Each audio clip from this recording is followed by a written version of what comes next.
नमस्कार दोस्तों, जय जोहार। मैं कौशल तिवारी और बिहनिया संजय में आपका स्वागत है। गोस्वामी तुलसीदास ने कहा है, समरथ को नहीं दोष गोसाई, यानी जो ताकतवर है उनका कोई दोष नहीं होता।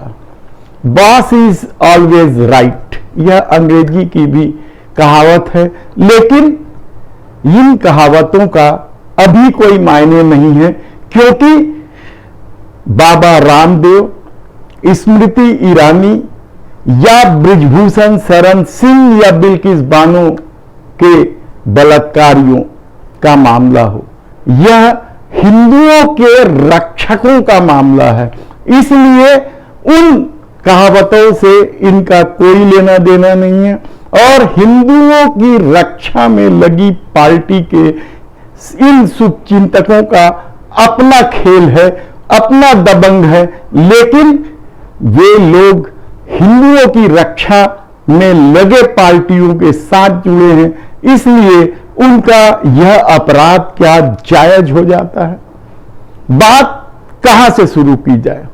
क्या रामदेव की तरह यदि कोई वैक्सीन को लेकर इस तरह के सवाल करते तो उसके खिलाफ क्या देशद्रोह का मुकदमा दर्ज नहीं हो जाता?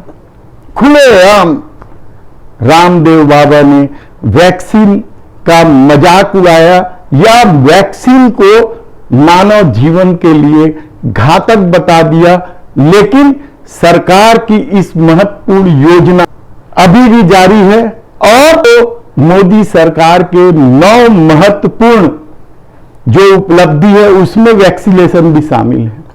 तब रामदेव बाबा का यह बयान क्या मायने रखता है, यह आप समझ सकते हैं। वे खुलेआम टीवी चैनलों में अपनी सभाओं में ये सब कह रहे हैं, लेकिन सरकार उसके खिलाफ कार्रवाई नहीं करेगी। वैक्सीनेशन ने तो करोड़ों ये वैक्सीनेशन बहुत बड़ा घोटाला है, जरूरी था या नहीं था, और उसके बाद कितने लोगों को हार्ट अटैक से डेथ हुई, लाखों लोग मार दिए इन्होंने, करोड़ों लोग।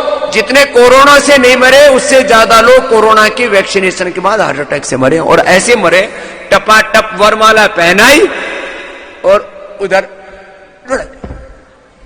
ये हुआ है, वरमाला पहनाते वही मर गए, जबकि सारे कोई बीमारी नहीं थी, ना हार्ट में ब्लॉकेज थी ना और कुछ था।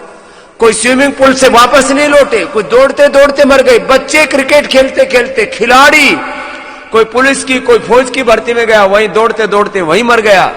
ये वैक्सीनेशन के बाद हार्ट अटैक हो रहा है, वैक्सीनेशन के बाद आंखें चली गई, वैक्सीनेशन के बाद लोगों के कान खराब हो गए, वैक्सीनेशन के बाद शुगर हो गई, वैक्सीनेशन के बाद पैरालिसिस हुआ है, वैक्सीनेशन के बाद सफेद दाग हुए हैं, वैक्सीनेशन के बाद लोगों को अर्थराइटिस हुआ है, और जिनके लिवर किडनी फेलियर और कैंसर था, कैंसर रिकरेंस हुआ है। जिनको मैंने लिवर किडनी ठीक कर दिया था वैक्सीनेशन करा के फिर दोबारा खराब करा लिया। ऐसे कितने उपद्रव हैं, तो तूने तो थोड़ा ही उपद्रव देखा है, कोई नहीं ठीक कर दे। स्वामी जी, दोनों बच्चों को मैंने वैक्सीन नहीं लगवाई, लेकिन हम पे प्रेशराइज्ड था कि आपकी सैलरी रोक दी जाएगी, वैक्सीन जरूर लगवाना पड़ा, इसलिए वो मैंडेटरी कर दिया था। ऐसा बहुत बहुत बड़ा उपद्रव हुआ है। मैं इसके ऊपर ज्यादा नहीं बोलूंगा क्योंकि इसमें विवाद होने की बहुत संभावनाएं है। क्या करूं? बोले बाबा जी आप भी विवादों से डरते, और मैं डरता नहीं, मेरे पीछे सब भूत। दूसरा मामला तो बृजभूषण शरण सिंह का है। उसकी दबंगई, उसकी टाडा के तहत जेल में अंदर होना, 1996 में टाडा में जेल भी हुई थी बृजभूषण शरण सिंह को, और इसके अलावा हत्या कबूल लेना एक टीवी चैनल। लेकिन महिला पहलवान जब न्याय मांगने पहुंचे तो उन्हें न्याय नहीं मिला, बल्कि उनकी दबंगई का ही खेल है कि अब नाबालिग युवती और उसके पिता ने अपने आरोप वापस ले लिए। साक्षी मलिक ने कहा है कि देखिए कि अपराधी यदि बाहर रहेंगे तो आगे और भी इसी तरह का खेल चलेगा। अब भी सत्ता बृजभूषण शरण सिंह के खिलाफ कार्रवाई करने से डर रही है, नहीं कहेंगे हम, कार्रवाई नहीं कर रही है इसलिए कि वह भारतीय जनता पार्टी के लिए उत्तर प्रदेश में आधा दर्जन से अधिक सांसद की सीट जितवा कर लाएंगे।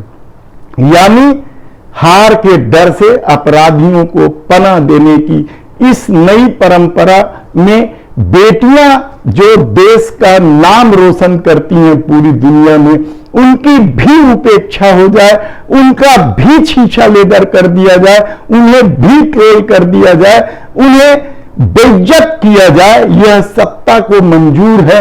लेकिन हिंदू रक्षा के मामले में कुछ कोई नहीं कहेगा। ये सत्ता की रणनीति है और यह बृजभूषण शरण सिंह के मामले में साफ दिख रहा है। हालांकि अब कुश्ती महासंघ का एक चुनाव की भी बात चल रही है। दूसरी तरफ महिला पहलवानों के समर्थन में कल 14 जून को हरियाणा बंद रहेगा। लेकिन सत्ता तब तक कुछ नहीं करती है जब तक वह उसके गले में न फंस जाए, और किसान आंदोलन के समय हमने देखा है। अब आप स्मृति ईरानी की बात सुन लीजिए। नहीं मैम, भास्कर से कोई मतलब नहीं, अपमान करने वाले दैनिक भास्कर से आप हो, सबसे मुखर एक सांसद और एक मैं मुखर जानती नेता है हूँ, जी। लेकिन दैनिक भास्कर से हो तो सलोन विधानसभा मेरी विधानसभा है, जी, जी, लोकसभा जी, क्षेत्र की। जी। आप अपमान मत करो। जी, लेकिन मैम अगर आप इस क्षेत्र में आई हैं तो फिर मेरे क्षेत्र के दो शब्द बोल दिए दीदी, दो शब्द बोल दिए। मैम, आप मैं क्षेत्र का अपमान करने पत्रकार होते नहीं नहीं नहीं, आपके क्षेत्र का अपमान नहीं हो रहा, लेकिन आप पहली बार ऐसा कर रही है तो इसलिए आपसे मैं कह रहा हूँ, मतलब आप दो शब्द बोल दिए, बोलना नहीं चाह रही हैं। आप अगर मेरे क्षेत्र का अपमान करेंगे भैया तो मैं आपकी मालिकाना उनको फोन करके कहूंगी, पत्रकार को अधिकार नहीं क्षेत्र की जनता का अपमान करें। नहीं मैं सर कोई पत्रकार जी है ना, कोई अपमान नहीं हो रहा है। मैं करूंगी फोन और कहूंगी सलोन विधानसभा क्षेत्र अमेठी लोकसभा क्षेत्र का हिस्सा है। मेरे क्षेत्र की जनता का अपमान मत करिए। आप होंगे बड़े रिपोर्टर,